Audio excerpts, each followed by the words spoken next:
শুভ সন্ধ্যা বন্ধুরা। পিঙ্কির kitchen with ভিলপুটে তোমাদের সবাইকে স্বাগত ও ভালোবাসা জানিয়ে আজকে একটি নিরামিষ আলুর দমের রেসিপি তোমাদের সাথে শেয়ার করছি। তোমরা দেখো আমি কিভাবে এই আলুর দমটা বানাচ্ছি, আশা করি তোমাদের ভালো লাগবে। তাহলে তোমরা দেখো এবং কেমন হলো অবশ্যই কমেন্ট করে জানিও। তাহলে চলো রান্নায় যাওয়া যাক। বাজার থেকে 1 কেজি আলু নিয়ে এসেছি, ছোট আলু, এই সিজনের শীতের। সেই আলুগুলোকে ভালো করে ধুয়ে পরিষ্কার করে জল ঝরিয়ে রেখেছি। এবার আমি এগুলো প্রেসার কুকারে দিয়ে দেবো সিদ্ধ করার জন্য। এবার আলুগুলো আমি সব দিয়ে দেবো এক এক করে প্রেসার কুকারের মধ্যে।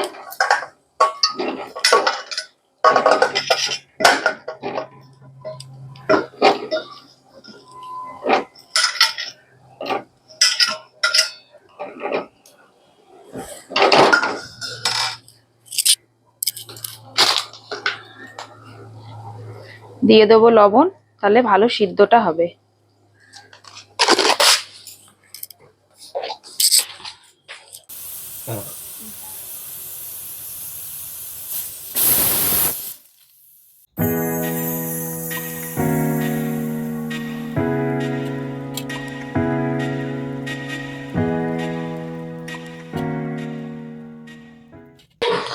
আলুগুলো আমার সব খোসা ছাড়ানো হয়ে গেছে। এবার মাঝখান থেকে একটা করে কেটে নিয়েছি আলু, কারণ বড় বড় আলু কেটে নিলে কি হবে, এর মধ্যে নুন এবং মশলা সমস্ত কিছু ঢুকবে। এবার আমি এই আলুর দমটা রান্না করার জন্য যে যে মশলাপাতিগুলো নিয়েছি সেগুলি হলো: ফোড়নে দেওয়ার জন্য নিয়েছি সাদা জিরে গোটা আর একটা শুকনো লঙ্কা, আর হলুদ গুঁড়ো, জিরের গুঁড়ো, কাশ্মীরি লঙ্কার গুঁড়ো, স্বাদ মতন লবণ। আর নিয়েছি, এর মধ্যে আছে পোস্ত, মগজ, টক দই, একসাথে আমি এটা মিক্সিতে পেস্ট করে নিয়েছি। আর হচ্ছে আদা আর কাঁচা লঙ্কার পেস্ট। আমি এখানে গুঁড়ো লঙ্কা ব্যবহার করবো না, শুধুমাত্র কালারের জন্য কাশ্মীরি লঙ্কাটা ব্যবহার করছি, যেহেতু এখানে আমার কাঁচা লঙ্কা দেওয়া আছে। তোমরা তোমাদের স্বাদ মতন ঝালটা দেবে। আর দেবো হচ্ছে কড়াইশুঁটি, আর নামানোর আগে দেবো ধনেপাতা। কড়াইটা বসিয়ে দিয়েছি, কড়াইটা গরম হতে দেবো। আর রান্নাটা আমি করছি সর্ষের তেলে, তোমরা চাইলে সাদা তেলেও করতে পারো। কড়াই গরম হয়ে গেছে, এবার কড়াইতে আমি দিয়ে দেবো পরিমাণ মতো সর্ষের তেল। তেলটাকে একটু কড়াইয়ের গায়ে নাড়াচাড়া করে মাখিয়ে নেব। দিয়ে দেবো জিরের, দিয়ে কয়েক সেকেন্ড একটু নাড়াচাড়া করে নেবো, নাহলে পোড়া লেগে যাবে। আমি প্রথমে দিয়ে দেবো আদা আর কাঁচা লঙ্কার পেস্টটা।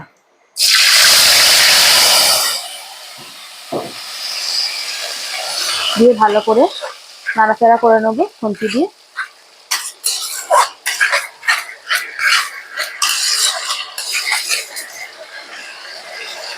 ভালো করে কষতে দেবো, নাহলে আদার কাঁচা গন্ধ বেরোবে। আদার থেকে তেল ছাড়তে শুরু করে দিয়েছে। এবার আমার এই গুঁড়ো মশলাগুলো আমি সব একসাথে কড়াইতে দিয়ে দেবো।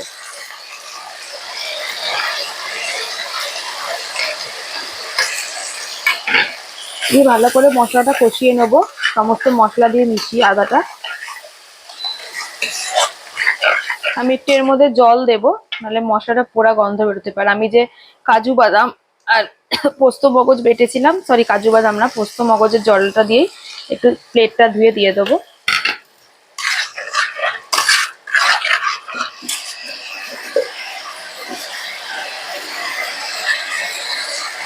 আমি একটু স্বাদটা বাড়ানোর জন্য চিনি দিচ্ছি, এটা তোমরা দিতেও পারো নাও দিতে পারো।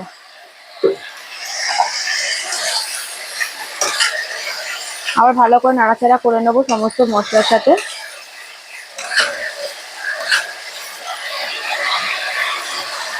এবার আমি এর মধ্যে একটু কড়াইশুঁটি দিয়ে দেবো, কড়াইশুঁটিটা দিয়ে মশলার সাথে কষিয়ে নেবো।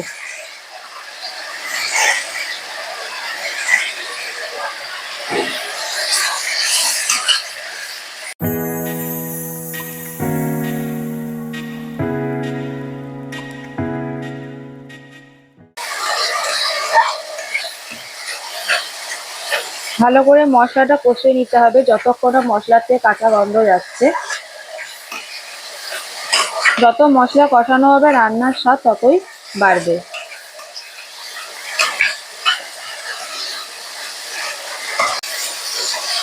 মশলাটা অনেকটাই কষে এসছে, দেখো তেল ছাড়তে শুরু করে দিয়েছে। এবার আমি এর মধ্যে দিয়ে দেবো পোস্ত আর মগজ আর টক দইয়ের পেস্টটা।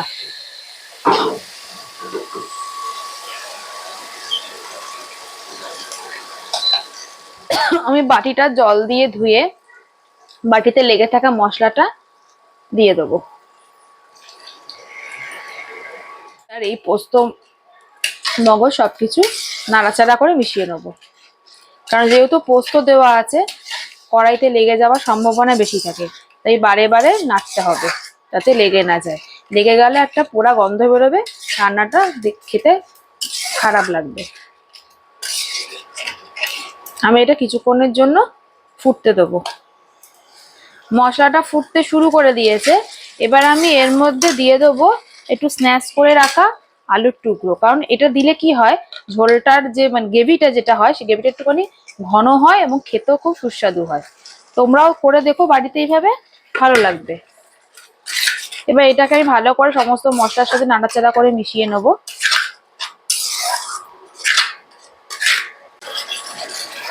মশলাটা অনেকটাই আমার শুকিয়ে এসছে জলটা।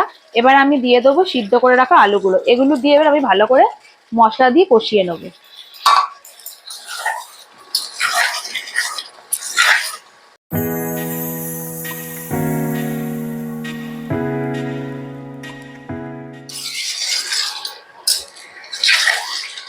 মশলা দিয়ে আলু কষানো হয়ে গেছে, মশলা শুকিয়ে গেছে এবং তেল ছাড়তে শুরু করে দিয়েছে।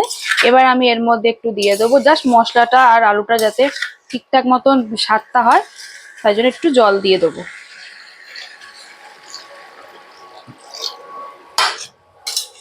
দিয়ে ভালো করে জলটা দিয়ে আলুটা নাড়াচাড়া করে মিশিয়ে নেবো।